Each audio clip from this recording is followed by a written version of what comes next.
The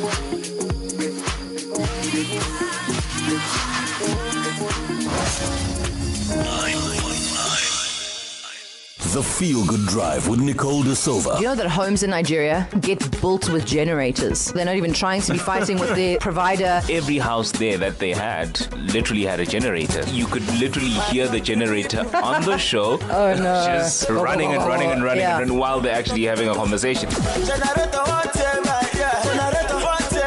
Monday to Friday, 3 to 6 p.m. only on 919. We all love a good story. Stories of love and life.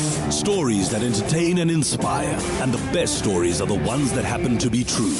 Every Friday night, Jack Devnarain is live in conversation with an iconic South African personality who shares the true stories that shaped their remarkable lives. Join us for reality radio as real as it gets. From 6 p.m. to 7 p.m. every Friday night. Only on 919.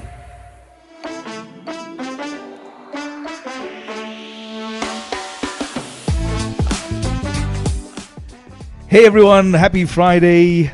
You're listening to 919. My name is Jack Devnarain and this is Reality Radio. It's as real as it gets every Friday night from 6 to 7 p.m.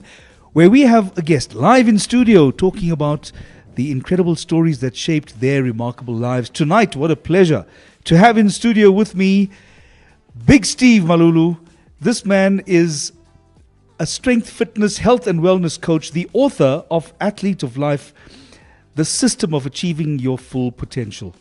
It's incredible to have you here. And you have a companion, your faithful companion, Saddam.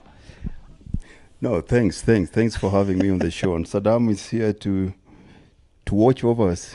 I love that. That's beautiful. We haven't had a pet in studio before, but I'm getting that Saddam is more than just a pet to you, right? I mean, that's why they say a dog is a man's best friend. Yeah. He's a guy that he sees me for who I'm not all the time. So I'm going to have to behave when I'm around him. Yes, you actually have to try to live up to the person that Saddam loves so much. That's it. That is totally by being with him raises my consciousness. Yeah. Because he's the most forgiving being I've ever been, irrespective of how bad things are, either between us or whatever I'm going through in life. Just looking at you automatically forces you to realize and bring you to live in the moment. I would love to explore more about how you found Saddam. I'm sure that's a story on its own. 100%, yeah. Let's. Saddam is a rescue. He's a rescue, hey? Yeah. Oh, okay. And do you know something about his background? Yeah. He comes from a very abused background. You know, it took me some time for me to earn his trust. Okay. But he's got only one kind of trust, total. Yeah. That's incredible. It's so amazing to have him in studio as well. I do admit that I'm a little bit nervous also, because you can see that this is a very big and very muscly beast, besides you, of course. Which takes me to another question. Why do they call you Big Steve? I don't know, but maybe I think because I'm fond of wearing smaller T-shirts. Do you like wearing T-shirts with muscles in them? I would like wearing my son's T-shirt. They make me look big. Life is an illusion. You gotta have to live it, right? It makes you a very popular guy at the clubs, right? Yeah. I know about illusions. In fact, I was just was sharing with you earlier that my mum celebrated her 80th birthday yesterday, and my mum's name is Maya, and in Hindi the name Maya means illusion. So we were talking about that and having fun with her, talking about the illusion of age. And I'm very glad to say that she has embraced her age, but more than her age, she has embraced the life that she has lived, which has inspired all her children and her grandchildren. Happy birthday, Mama. Yeah, thank you. Yeah. Thanks very much. Talk to me about Athlete of Life. Where did that start? I think the long and the short of it, I would have to just say a little bit about myself. Please, yeah. I was born in Kenya 56 years ago in a small little village with a father that only read one chapter in the Bible, do multiply. So I come from a very big family, a father of 4 wives and 60 siblings. That's massive. Yeah, so it's a big family. And then being in the village automatically, we didn't really we don't have names like cousins. Everybody's a brother or sister. Yeah. So I come from a very, very large family. And traditionally, your future is destined. You get born on the farm. You are a boy, your job is to work on the farm. And at the age of 16, I realized this is not the kind of future that I want for myself. So I left the village.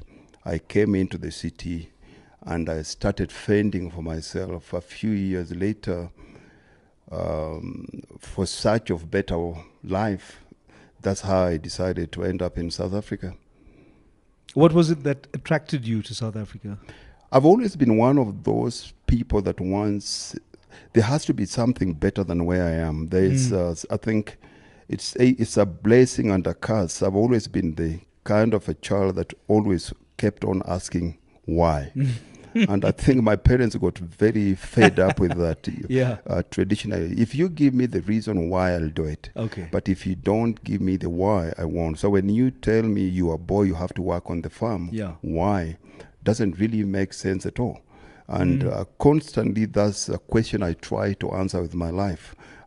Wherever I am, whatever I do, the people I deal with, if it does not answer why, it means I have to move forward until I find a solution. So coming into Nairobi, the main city, the only job I could do, because I don't have the kind of qualification to survive in the city, was to use what I had, which is I was strong from working on the farm. My currency into the economy was physical labor. Okay. And when I got into the city, the first job I did was at the Kenyan Cereal Board. Oh. And what age were you at that time? I must have been 17. Okay. Yeah. But I looked around me and I saw all these old people, you know. And I remember talking to one old guy and asking him, how long have you been here? And he told me, I've been working here for 40 years. And this guy was all stooped and broken. And I had a flash of my future. I saw myself. And you know what? I took off the overall and I left. Because Did it scare you, just the thought of you being there 40 years later? I knew that wasn't the kind of life I want for myself. I'm not going to become him. Because the people around you remind you of, I mean, your future is defined by the people around you and the books you read. And those were the people that I was going to hang out with at that age. And he said something very profound. He said, you remind me of me. I came here at your age. And I knew that's not going to happen. I noticed Saddam was growling at somebody who was approaching the door. I think the guy might be working here, but I'm not sure. But I don't think he's going to be working here for the next half an hour or so. This is the perfect way to start the story. And Steve, I just have to say that you paint a beautiful picture. I'd love to go back into that story about you working at the cereal plant and exploring the characters who are there. We're going to take a short break. We'll come back. We're going to look at that, and also we're going to go into Athlete of Life. We're in conversation with Big Steve Mululu. This is Jack Devnarain with Reality Radio. We'll be back after this. 919 has signed a code of conduct that is enforced by the Broadcasting Complaints Commission of South Africa. Under the code, we are committed to giving news that is accurate, comment that is fair, programming that is not harmful to children and that does not amount to hate speech or the description of gratuitous violence or explicit sex. If you think we're not living up to that code, you can inform the BCCSA. Direct any complaints in writing to the Broadcasting Complaints Commission of South Africa to PO Box 412365, Craig Hall 2024. Or email the BCCSA at napsa.co.za. For more information, visit the bccsa.co.za. We all love a good story. Stories of love and life. Stories that entertain and inspire. And the best stories are the ones that happen to be true.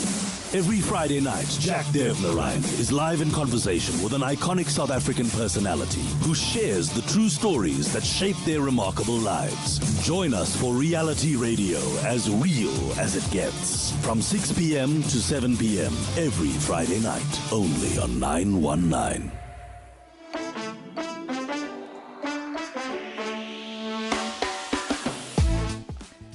It's Reality Radio on a Friday night, in conversation with Big Steve Mululu and Saddam, sitting very quietly for now. I know he's guarding our space. Steve, tell me about, I know you were looking at, as a young man, 17 years old, you're carrying this this huge amount of enthusiasm and strength. You know you can pick up work right there. You're in the big city now of Nairobi. But you look around you and you find that there are people there who have literally spent their entire working lives doing one job. And that made you feel uncomfortable, right? Yeah, it did. Now, here's a tricky one, because I've been grappling with this in my mind for most of my working life as well. I realize that some people find comfort in routine, and some people actually find pleasure in going to work at the same time, doing the same job over and over again for 40 years. Do we want to mess with their chill?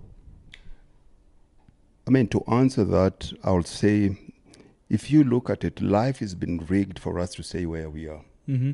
Now, if you look, and I will use a very easy example for us men, when we are in our early years, all the way into 30s, 40s, it's very easy for us to make a living. It's very easy for us to provide for our families. But then what happens after 40 going forward? If you look at most men 40 plus, look at them in their eyes, there's death. They've given up on their dreams, because society has made it much easier for us to be able to provide by being employed. So, and you'll find it's easier to be an earner than be an owner. But there is a price to pay for you going forward. Now, you realize when you are young, there's two things society tries to steal from you. One is energy. When you're young, you have that abundance of energy. You're jumping off the walls. And secondly is focus. So the two things they do to take that, they bring in distractions. And for boys, the most easiest distraction, of course, is sex. Yeah, either pornography or cheap pornographic literature. I mean, why is it so easy nowadays for boys to have access to free porn sites, but they can't have access to free reading online? Sure. So there's a reason why society works like that, because if you get lost in that world, the erotic world, it becomes very hard for you to focus on your goals. It becomes easier for you to fulfill your physical needs. It's easier for you you live for the flesh, and that's what the society wants. But now the advantage for me living in the village, it was purely, if I look at somebody like my father's life, is they wake up in the morning. Since I was very young, we used to wake up at 4 in the morning, whether it's raining or not. And you go on the farm, you work, you come back around 5, you're tired, you eat, you go to bed. Yeah. There's no time to chase girls. Now, if looking at it like that, and I remember if they try to wake you up in the morning and you say you're sick, your dad will never doubt you. Hear him tell your mother, take off 1 cup, because sick people don't eat. So even if you're tired or if you're not dying, by 8 o'clock you're up, because then you're going to miss lunch. So, and that's indoctrinated in me. I'm always up at 4 in the morning. I have to work like that. But you find those kind of things, since I was that young, when I went into the city, it was very hard for the city to suck me into the glitzy life of women, of booze, and all the distractions. The distractions. Right. So when I saw that, when I walked into that place, straight away I knew this is not what I came, because this is exactly what I'm running away from, and I'm not going to do this. I didn't know what I'm going to do going forward, because I wasn't equipped for that world from an education point of view. But I followed my intuition more. My intuition told me there has to be much more. There's a bigger world for you out there. And one person that constantly kept on indoctrinating that into me was my mother. She constantly used to tell me, you are born for greatness. There are big things. This is your world. Run this place. And I heard that voice constantly in my head. And so walking away from that job, when I think of it now, I was stupid. I didn't know where I was going.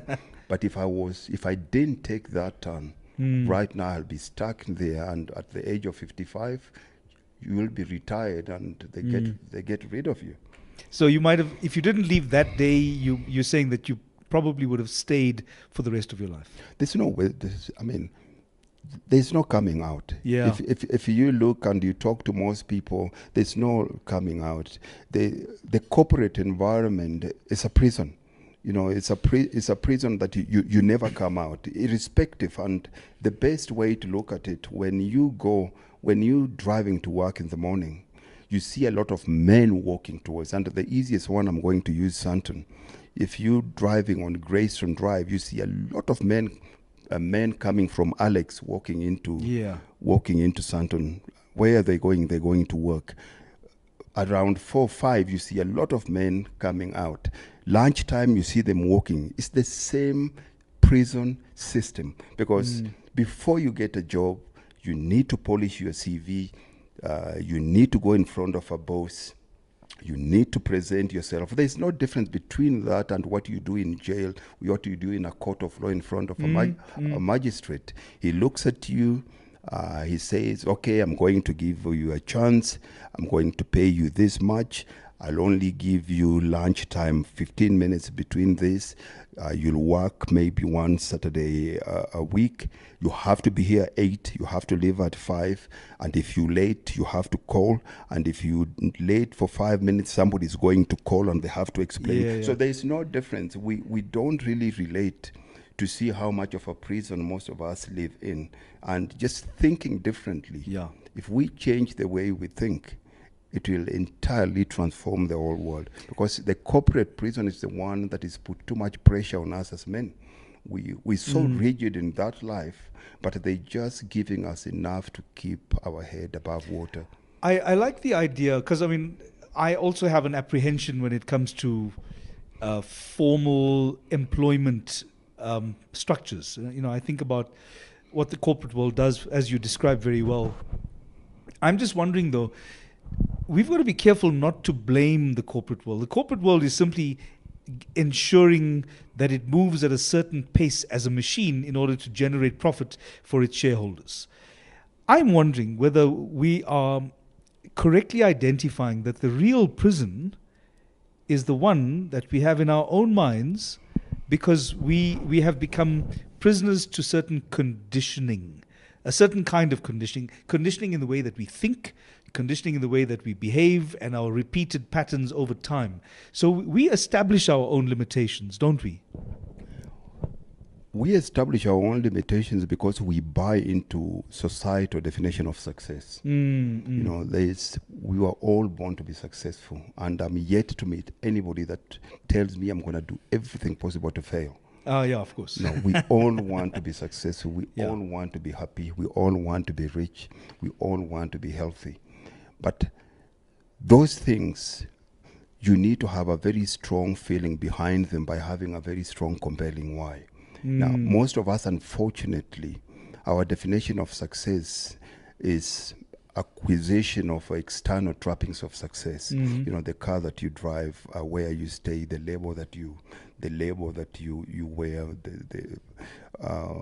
whatever the things that we look at now.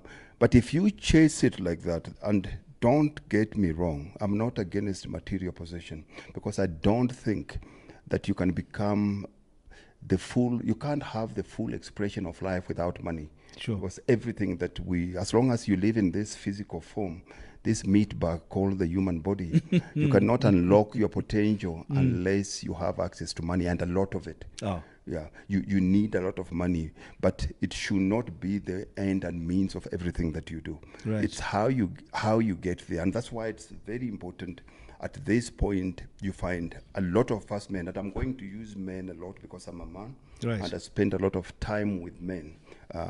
If you come to the gym is a place where if a man 40 plus, for me at Dream Body Fitness, if he's coming to gym 2 hours a day and comes back in the evening, and I'll call him into the office and tell him, bro, what are you running away from? Because it's not normal. Okay. At my age, I don't have time to be investing more than 8% of my day in training. Yeah. I have to be running from something. And in most cases, we hide in these healthy places because we cannot be judged. Most men, we hide in the gym. Most women hide in church, in those places, because if you go to a strip club, if you go to gambling, or if you go to a pub, those things are frowned upon. So we feel safer. And it comes down to sitting down with these men and asking them, what is your definition of success? Draw me a picture of the future that you want, and let's try create it together. How will you know if you've arrived? How are you going to get How there? do you measure that? Yeah. Now, until we do that, because most of us now are buying into the societal definition, we have a societal scorecard where they tell us, okay, go to school, get good grades, get a good job, get married, have kids, retire. And most men, when we get to 40, all of a sudden, we tick all these boxes. We have all these things, but deep inside, we're empty.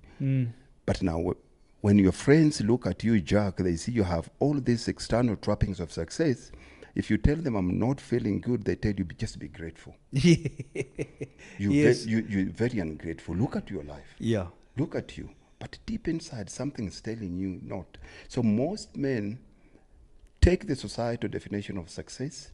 They climb the top ladder. When they get there, they realize, shoo, this ladder is leaning against the wrong wall. They realize, this is not my success. It's killing me. What is the cost? Because there is always a cost. What is the opportunity cost? The opportunity cost here is your happiness. Now, what do most of these men do? They jump from the top ladder. And how do they do that? They try to find happiness following the same strategy the society has given them. You can't. You have to create your own personal scorecard by first defining what success means to you. And when it comes to that, most of it are soft things that we as men haven't been taught how to express. Yeah. We don't know how to connect. You don't know how to tell another man, I'm not feeling well, Yeah. We find Because shame. there's shame in that, hey? Yeah, there's shame. And we don't want to be associated with failure. Yeah. It's very hard for you to tell somebody that, I'm having problems with my wife. We're not talking, my kids. People will laugh at you. Because every man's biggest question is, what will others think of me? Do you feel also, and I know gym is an environment that you and I are very familiar with. So when you get somebody into gym, and I know we haven't covered this for the sake of our viewers and listeners, you use gym as a methodology for helping people achieve their full potential. So how do you get somebody into that space by helping them to feel that they're not being judged? Because we do judge each other in gym, don't we? But Dream Body Fitness is a very much non-judgmental environment. That's one thing. Okay. The culture there. Yeah. And I'll say more, it's not a bodybuilding gym. Bodies in gyms where people are so much invested in how they look, there's always also a lot of ego. Right. Dream Body Fitness is a place where everybody, we focus more, and unlike these other institutions, we focus more on integrated wellness. If you look at our mantra, we believe that you have to be physically energized, you have to be emotionally connected, you have to be mentally focused, and you have to be spiritually aligned to a cause bigger than self.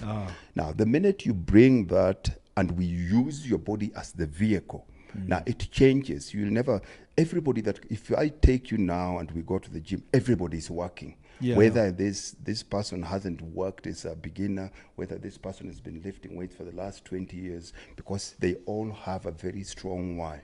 They're not there for superficial. So you have people with beautiful bodies, but you also have people that have beautiful bodies inside trying to bring it out through the environment. It's a very equally balanced environment. And I think that's a wonderful place just to begin to describe a person's journey into fulfillment. As we go into a break now, I just wanted to reflect on a very famous quote by one of my favorite characters. This is Homer Simpson, who you remember from the series, The Simpsons. And Homer Simpson always said something that I relate to very well. I'm only a fat man trapped inside an obese man's body. With that, we'll take a break. It's Reality Radio on a Friday night. We'll be back in a minute. The Feel Good Drive with Nicole De Silva. You know that homes in Nigeria get built with generators. They're not even trying to be fighting with their provider. Every house there that they had literally had a generator. You could literally hear the generator on the show. Oh no. Just running and running and running Yeah. and while they're actually having a conversation. Monday to Friday, 3 to 6 p.m. only on 919. We all love a good story. Stories of love and life. Stories that entertain and inspire. And the best stories are the ones that happen to be true. Every Friday night, Jack Devnarain is live in conversation with an iconic South African personality who shares the true stories that shape their remarkable lives. Join us for Reality Radio, as real as it gets. From 6 p.m. to 7 p.m. every Friday night, only on 919.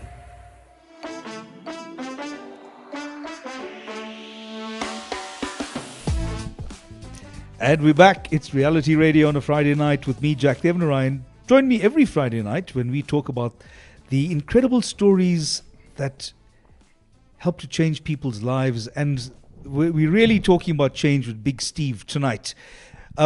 Helping people achieve their full potential is a lifetime's journey.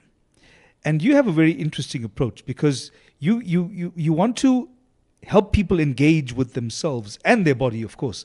But it's not just about the body and the health and fitness goals.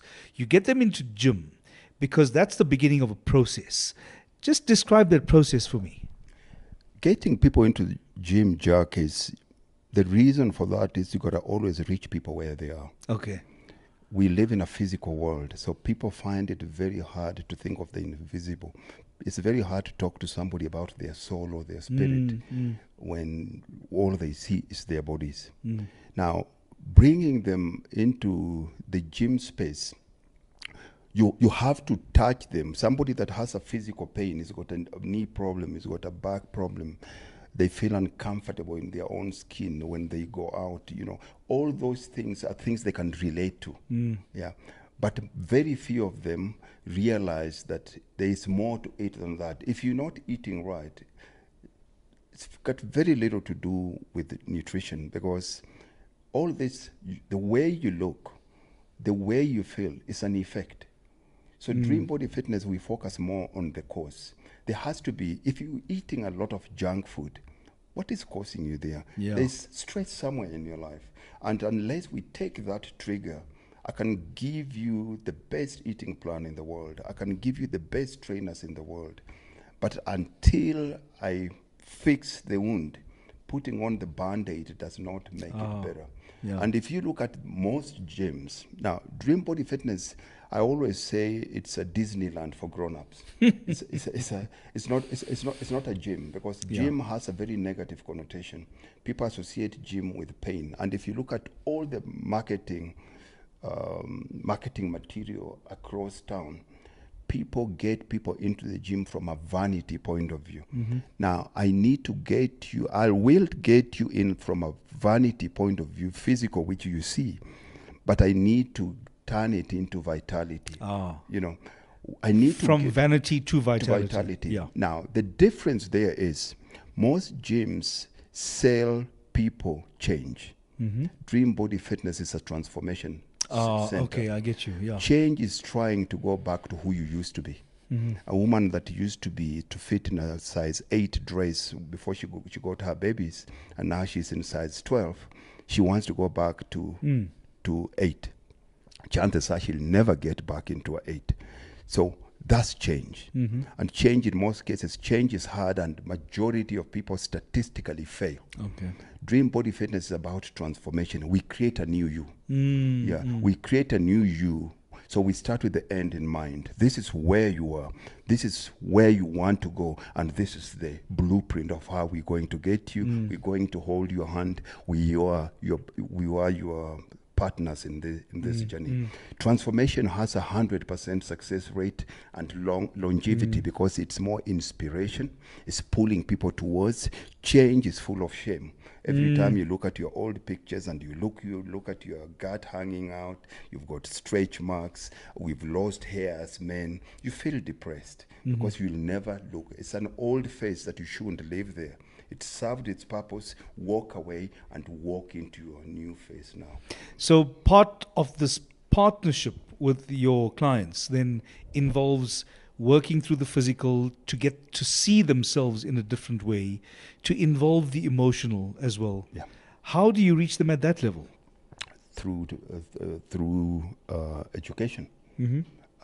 Through education, like anything else. If we look at it from a business point of view, you have a better chance of staying in business if you bulletproof the results for your customers. Yeah. So if my result for my customers, I can guarantee you that in 12 weeks or 6 weeks, in 6 weeks, I'm going to drop 6 kilos. Now, this is somebody that has failed to drop 3 kilos in the last 10 years. I can guarantee them that, and I tell them very well, if I don't, I'll give you your money back. Yeah. Okay? I will. That's quite a challenge. Yeah, I will drop 12 kilos in 12 weeks, if not. And why do I guarantee that? Because I have so much faith in my system. I've done it so many times. We've taken over 10,000 people through that system, and it's worked. Incredible. Now, the beauty of a system is, a system simply means it's reputable, repeatable results because you do things in a certain way. And if you do A, B, C, you will get D. And that's what we've done over time. So Dream Body Fitness is not a gym. It's a place where it's a system that we use to deliver results in a gym setting. And that means people have to be able to identify their goals clearly. Because, and I wonder if you might agree, that part of our difficulty in life is we seem to be heading in the general direction of there, but we haven't specifically identified those goals, because in identify them, you need to be able to identify the deficiencies in our own lives and to say, I want to achieve that. And in order to achieve that, I need this, this, and this. And I don't know whether we're seeing both sides of where we are now and where we want to be clearly enough. I don't think we've perhaps defined that clearly enough in order to realize that the completion of those goals. I mean, Jack, you've summed that up. Anything in life, clarity is key. Most of us struggle or stumble from day to day because we have no clear picture of where you're going. Because clarity is simply vision. You cannot be led by the things you see with your eyes. Seeing is the function of the eyes. The vision is the function of the heart. And that pulls you. We're talking about vision here. When you come to Dream Body Fitness, we draw a picture for you. We pull out we do the Wi-Fi scenario. We have to find out, why do you really want to lose weight? Why do you want to get in the best shape of your life? Most people don't ask themselves that question. You want to get into the best shape of your life because you want to wear a tight muscle top. What happens if it doesn't work? You will give up. But if there is more to that, because you married and you've got a young child, and all of a sudden you want to make sure that this child is there, you're there for that child, you want to walk your daughter down the aisle. Now, that's inspiration. It's no longer motivation. Yeah. It will pull you forward. I don't have to call you to come in. If I tell you eat grass, you'll eat grass because Yes. you feel it. Yeah. And the important thing is people have to feel their future, and most of us don't. I think that's the difference between motivation and inspiration, because I think we've become quite good at marketing stuff. We've become really good at selling people little bumper stickers of inspiring ideas about why they should be better, how they can be better. But those things are never sustainable, because it's almost like a trick with words to try and impress people about, as we were talking, earlier, we were saying, people going to gym, you'd remember back in the 70s and 80s, people used to say, you can't make progress in gym without some pain, right? So they came up with no pain, no gain. And that's a typical kind of, clever play on words that's actually meaningless. It's actually nonsense. It's empty. The real work has to be done by people committing to themselves and looking at a realistic pathway to achieving those goals. Totally. You see, one thing that is stealing people's success is social media. Right. Because research shows the more you talk about what you're going to do, you get a dopamine fix. So your motivation to do it gets less. And that's why you see constantly everybody saying how this is going to be my year this year on social, but the same person, the life, nothing changes. Yes. So we don't really believe, and we don't communicate with people enough that there's always a price to be paid. There's no free lunch. When you come and I sit with you and I tell you, this is what we're going to do in the next 12 weeks, I have to upfront let you know what it's going to cost you. Yeah. Not only money-wise, there's a lot of soft costs that people don't factor in. There's opportunity costs. You're going to go through pain. That you're going to have to commit. You're going to have to invest time. You're going to be persistent. You're going to have to be depressed at some point when we go through a week when nothing. I need you to know that. Those are things we lie to people. We lie to people in the sense we don't tell people the truth. Yeah. We tell people you can be anything that you want to be. You can't be everything you want to be. You can only be anything that you want to be if you invest it 100%. There's only one kind of commitment in this world if you want to be successful: total commitment. Yes, that's like Saddam's trust level. Eh? Yeah. You touched on something that was quite important. We were talking about social media earlier, and we were saying that 50 years ago, in the working world, the problems that you faced were conflicts to do with your physical world, your state of health, your relationship with your supervisor, the boss. And with the rise of social media now, the digital world that we live in, where people are placing a showcase of their lives onto this digital platform where people can view it as almost like a tourist walking past all these different shop fronts. We've created a different kind of stress. And this is a stress that people can't see because it's to do with your mind and spirit, not so much in the body any longer. And yet, as a stress factor, it's no less real or debilitating. Yep. Because the problem with social media is you are comparing somebody's Hollywood moment with your real life. That person, his wife is not that beautiful all the time. That person, the husband, is not jacked all the time like that. That's how do you even know that's their holiday home? How do you know they drive that Ferrari? Yeah. And human mind, we like to compare. So if you see the guy you went to school with, he's got a beautiful wife, he lives a good life, and you start looking at your wife funny. What did I end up with here? And your wife starts doing the same thing. I mean, yes. What happened to me? Now, those things, unfortunately, you don't express them, but it changes your feelings towards that person. This is somebody that you married to, but all of a sudden you start comparing. And for us men, unfortunately, or fortunate enough, when you meet a woman, the very first time we talk too much. We talk too much in the sense, because that's how, what you're trying to do here is, they call it courtship. Yes. Courtship is simply trying to sell to a woman that your future is much brighter than her future. She must abandon her future and join you. She'll have a better life. That's why it's like presenting papers in court. That's why we call it courtship. But it's very clever, yeah. Yeah. I have to sympathize with my wife when it comes to this, because fortunately I always told her that she has a brighter future than me, and I think time has proven us right. You have a future coming up as well. It's going to be happening, unfolding live in front of you within the next minute.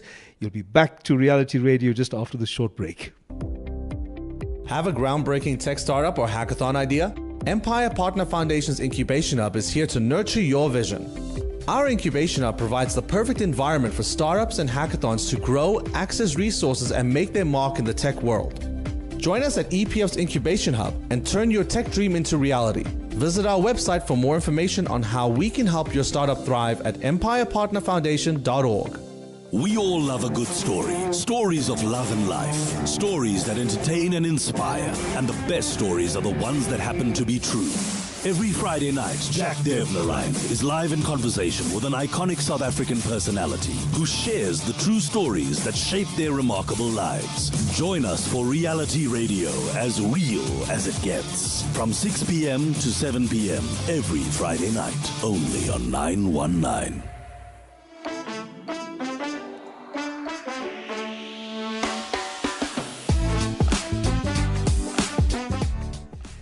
Big Steve and Saddam in studio tonight. It's all happening on 919. This is Reality Radio with me, Jack Devnarain. Tonight we're talking about achieving your full potential and the Athlete of Life program. I know that in the course of the last 45 minutes that we've been talking, you do have a focus on men's health as well. And how did that come about and why is it so important to you? One, because I'm a man, Jack. Fair enough. I'm a man, and as you grow older, you realize that you go through different phases and different challenges. My challenges in my 20s were totally different in my 30s, in my 40s, in my 50s. And as I get into my 60s, my challenges are getting different. And one thing that most of us men lack now is if you're in your 40s, you need men in your 50s to hold your hand. You need men to tell you what you're going through, because it's totally different challenges. And you can't handle it with the same strategy you handled 10 years younger, which means every 10 years a man becomes a new person. You're growing into the new you. Now, if I look at most men around me, and if you look at depression around us is high.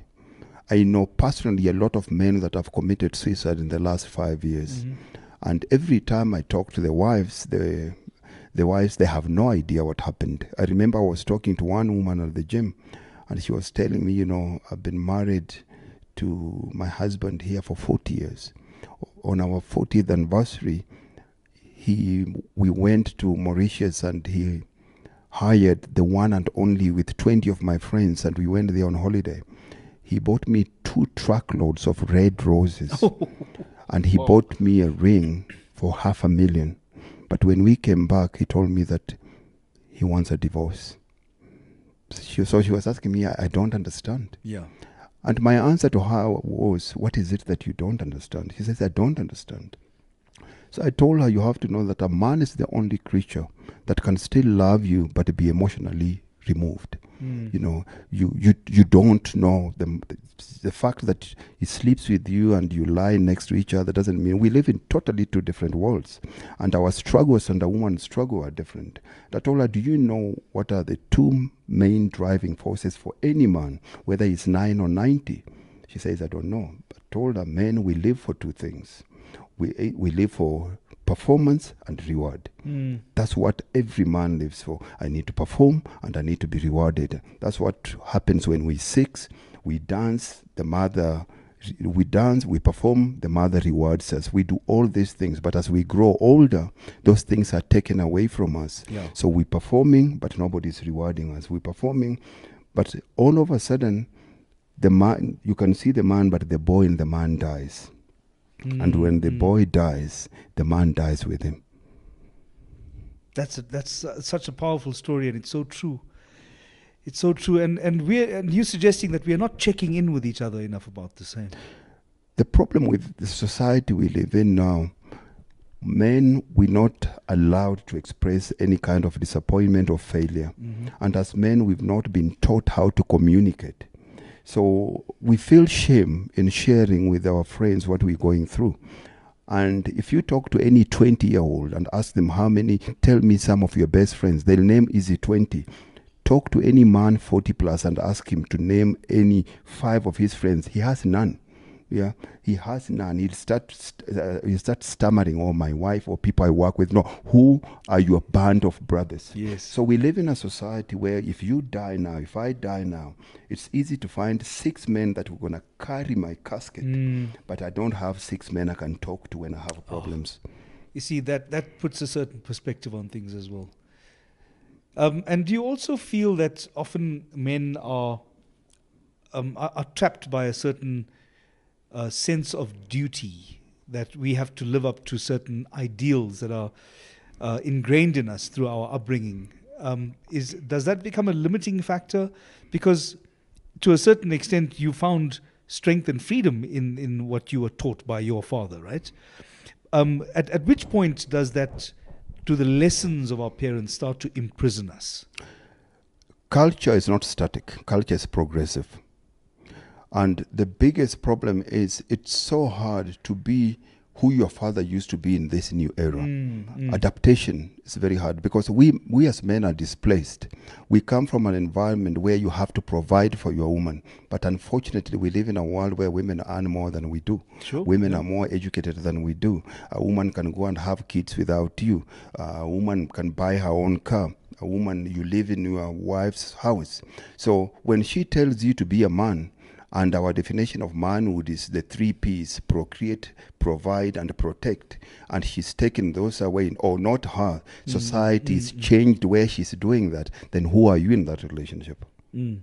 Which means it's time for us to adapt our thinking, because if we're going to be married to those 3 Ps, we are setting ourselves up for failure.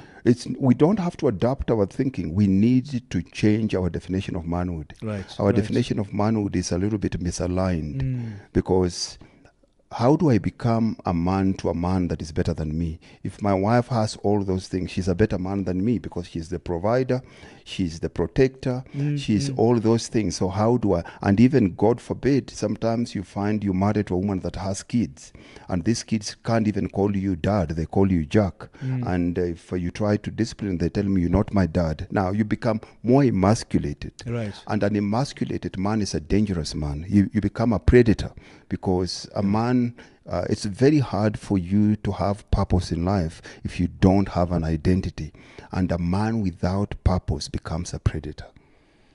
How do you help your clients achieve or find their purpose with clarity? Because obviously that's going to be one of the factors that's going to help to motivate and to inspire their journey. They need to be able to have a clear picture of the goal. So how do you help them identify that? Jack, I mean, that's a long story. I know we don't have much time here, but the truth is, anything that does not know its value abuses itself. First, the most important thing is for me to bring out your value. I need you to see there is nobody that is valueless. The fact that you're a human being, we might not have everything, but we all have something. Yeah. Now, rather than focusing on what Jack have, I'm not an actor. I'll never be an actor. Now, if I come here and I start focusing, I'm not good like him on stage, it will just depress me. What is the one thing that I have that I can use to bless the world? So my calling and every man's calling and everybody's calling here for me is one. First, you have to discover what your purpose is. Then you have to develop it. And then you have to deploy it into the world. And that's all you do. So mine is to help you discover what that purpose is. And purpose is very much linked to value. If you don't have value, people don't need you. It's only a woman that is born with value. Men, we have to build value for society. Otherwise, nobody needs you. So I was just wondering, there is such a wonderful relationship between you and Saddam. How do you celebrate that friendship? Because I'm sure he would love for you to just give him a bit of a frisk there on the back of his neck. Wouldn't he love that? Yeah, I mean, and he expects you to be close to him, to feel that love. Yeah, this guy. Saddam's biggest thing for me is we all need. Look at this boy. Yeah, we all need an anchor. Yeah. Without an anchor, we get lost. We got lost at sea. Saddam is an anchor, irrespective of how bad things are, irrespective of what I'm going through the day. Saddam is a constant source of strength, a constant source of connection, a constant source of love, and a constant source of care. It's constant. I can go to him and he can come to me 100%. So there is a lot of total loyalty and a lot of trust there. Which is built over time as well. Yeah. And I suppose the one thing that the value of having pets also is that you have to demonstrate your love. You have to demonstrate your commitment, which you do. Every time you touch the dog, he knows that you're there. You're affirming the relationship. Yeah. And we've got to be doing that with each other as well. That's it. We live in a society where men are very afraid to hug. Yeah. I come from the village where as men we walk around holding hands. Yeah.